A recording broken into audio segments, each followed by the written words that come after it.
What's up, guys and ladies? How are you? So I'll kind of let you guys ask questions. Obviously, we're just in the midst of practice here, practice number 16 here today. So a little bit of a unique week for us with some of the day offs that we have, mandatory day offs that we have to have, a little bit of a disjointed week. We obviously are going to scrimmage at the end of the weekend. Scrimmage that is supposed to be secret that somehow is not so secret is coming up. We decided to move our scrimmage a little bit earlier this year. And part of the reason was to get earlier feedback potentially so that we can have more time to make some corrections. I think as a team, we're doing all right. We're still not completely healthy. I would say this group is not quite as far along as last year's group was in certain areas, and I think that can probably be attributed to a variety of reasons. Overall youth, more guys learning new stuff, but the one thing I am excited about I'm excited about a lot of things, but I think that I really believe that we'll go as our leadership takes us this year. And when you talk about C.J. Walker and Andre and Caleb and Kyle and some of our older guys, I think we'll go as they take us. And I'm excited to see them continuing to grow in those important roles. So I'll open up for questions here, and we'll move further here. As a starting point, can you give us an injury update, how some of the guys are progressing? So Musa overall he's progressing, but I think time will really tell. He's involved in non-contact activities right now, and I think it's really an unknown right now as to what his availability will be at the start of the season. I couldn't tell you. And that's a position, the wing position is something that we're, kind of after Andre, we're trying to figure out a little bit, to be quite honest with you. But we're not going to rush him back. It's not in his best interest. I think it's kind of a day-to-day thing with Musa. He's not involved in contact. He's not been able to be a part of full practices right now. When that'll happen remains to be seen. Justin is involved in full contact and full practices. However, I think he'd be the first one to tell you that he is not what he was last year, certainly not what he was in the spring. He had a terrific spring. What percentage he would be, I don't know, but he's clearly not physically at full strength. EJ is progressing well and getting in better shape. He's been involved in full practices here for a little under a week, I believe. You talked at Media Day about guys needing to grow up in a hurry with the youth, and you just mentioned like this team's going to go as far as your leadership can take you. How do you, in this part of the preseason, how do you try to bring along some of that youth and try to figure out some of those things that are holding you back maybe a little bit? Yeah, I think it's everything that it's everything that you would expect. It's film. I'm reading the book now. Practice Perfect. That's good, really good. It was recommended to me by one of my former staff guys at Butler. And it just talks about, deliberate practice. So long story short, I don't want to get in the weeds, but it's really, as much as possible, we're going to try to go regular film sessions, some trial and error. We're trying to keep things as simple as possible for our young guys. They got to learn how to do things the way we expect them to do. Eventually the game will slow down for them, but it's coming at them pretty fast right now. And it will come at them really fast on Sunday as well.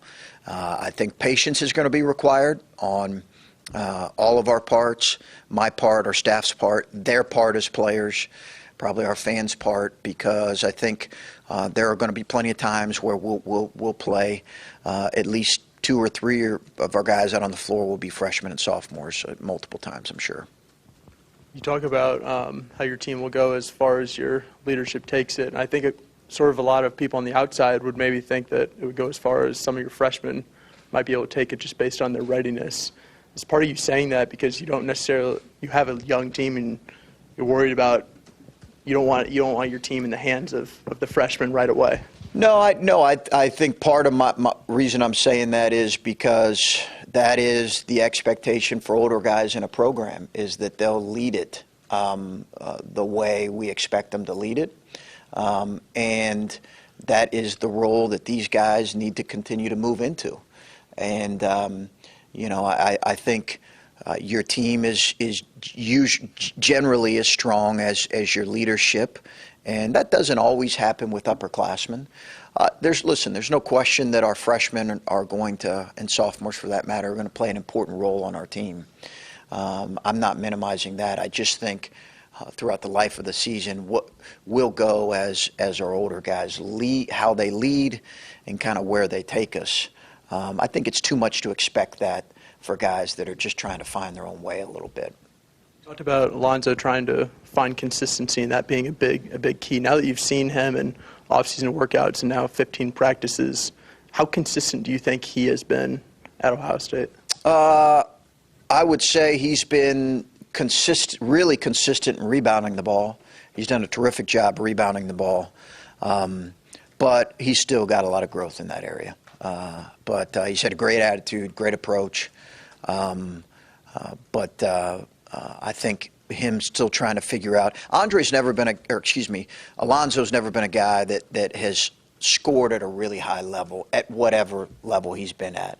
So I think offensively that you're going to see some rough moments that are going to take some time. But he's done a terrific job rebounding the ball. He's picked up some things really well. But there's a lot of growth still got to happen there. You talked about the pace that CJ and DJ can both play with, and it does look like with those two guys and some of the pieces you've added, you could maybe be a team that gets down the floor a little more. I know your teams have never really gotten a ton of its offense out of transition, though you have been good in transition. Yeah. Do you think this could be a team that might look to try to get a little more of its offense that way? I hope. I hope because we were tragic too much in transition last year. So I hope that we're better in that particular area, better at finishing, better at our decision making. And I think that's just an area we're consistently working on. Whether that changes our overall pace dramatically, I'm not sure. We really want to be efficient. We do like to attack early in the clock, and hopefully we can be a more efficient team than we were last year, whether that leads to free throw attempts or early scores. So I'm optimistic, but I don't think we're all the way there yet. I remember when you first got here, you were talking about sort of bust-out guys who can push the ball down the floor when they get a rebound. Who besides DJ and CJ right now would you be comfortable doing that? We've allowed, without giving away state secrets here, Bill, we've allowed basically our kind of guard/combo point guard, so that includes Dwayne and Luther, to make those decisions. I think Andre will on occasion. I trust him to make those decisions. He's earned that. But the way we play, it's primarily those guys, unless it's just an out on the floor 2-on-1 break. We saw Caleb lead the break sometimes last year with those kind of freelance opportunities, but primarily those 4 guys. You mentioned one thing you said about Alonzo was his attitude has been good. Yeah. How important is that in the preseason here? And really that goes, that's a year-round thing, I get it. But I think a lot of people would say that's one of your biggest attributes since you took over the program, is that culture, players buying in, having the right attitude, things like that. Yeah, it's so important. It is so important. And I think your older guys, again, set the tone on that. with how coachable they are and what their approach is every day and how they're coming into work and what they say in the locker room when you're not there, when you ripped one of them and, kicked him out of practice or whatever, like that. Those are the moments that really define a team and the leadership of a team, is in their collective attitude and approach. And C.J. Walker is going to be one heck of a coach one day. I really believe that, because his attitude, he brings that approach, and I think that is the challenge for everybody who is young, who is kind of learning that this is harder than maybe what they anticipated it being. I think our freshmen have taken real strides overall, and just their approach and their attitude. Not that it was bad, but just, you get down on yourself sometimes when you're like going against better players and then you've went against. And I think that's improved. One of the things you talk about in practice is, right, we talk about all the things we're trying to improve on, closeouts and blockouts and shot selection. But really, as a coach in practice, you are trying to practice your response to difficult moments in a game. How do you respond to adversity? How do you respond to a coach correcting you? You're trying to practice your response as much as we're trying to practice definable, specific physical skills, if that makes sense. And I think for us, that's a process that you don't master just through 16 practices. The other thing is when you brought in a recruiting class like you just did, and you got some freshmen that would expect to play. Yeah. You do too, and you've got veterans that are leaders. Yeah. I guess how quickly can you gauge if it's going to be a problem at all, as a coach, that everyone's going to be happy in their roles and keep pointing towards team goals? I think that we won't know that for a while. And listen, I do believe that I think our freshmen, I believe our freshmen are all going to play an important role in certain ways. But that whole, we do have more guys this year just generally on our roster. So, right, that's more guys that expect to play. So how collectively we handle the divvying up of playing time and role definition and all that kind of stuff, I think remains to be seen. Is it something that as a coaching staff we're very aware of? For sure. There are going to have to be, this example's one that just came across my desk because I thought of it. Jayshawn Tate, junior year, was not all league, but had a pretty good season, averaged over 14 points per game. Took 333 shots, I believe. Pretty efficient overall. Had negative assist-turnover ratio, 20 more turnovers than assists his junior year. Okay, team, obviously, we know the team was just okay. Senior year comes in, really good player comes along. Side here, he allows Keita to flourish in a different role. That takes maturity. That takes growth. Look at his numbers. He averaged 2 less points a game, took 30 less total shots, but 30 more assists and turnovers, more efficient from the field overall, more efficient from three, not much better from the free throw line. But so you saw more efficiency. What was the end result? Everybody said he's a better player. It was a better team. But better. He was a better player. Why? His efficiency numbers improved, and for him, it took great maturity to say, you know what, Keita, I'm going to allow you to be Keita. I'm going to do my role at the highest level. And what that produced for him, even though it was less numbers, was, and I think at times probably that was hard for him, but what it produced is a better season, and he actually was all conference, right, where he wasn't the year before. It's a great lesson for young players. Along those lines, when you're dealing with greater numbers and more depth and more guys that could legitimately play for you, do you have more meetings with guys throughout the preseason to let them know where they stand, or do those meetings happen more later? Because I would think that more communication maybe could help prevent resentment or hurt feelings or things like that. Yeah, I think that's coming. I think that's coming, Adam. And we have had those kind of meetings, but I think more of those meetings are coming. I don't know right now. Listen, all the minutes and how they would be divvied up. I really don't. I couldn't tell. I couldn't tell you right now. I don't have a set, definite starting five in my head. I just don't at this point. So it's still, pretty open-ended when it comes to that. But yeah, it will require a lot of one-on-one meetings, and the guys that embrace and star in their role will be the guys you'll see that'll get better and better. Who's been your best three-point shooter at this point?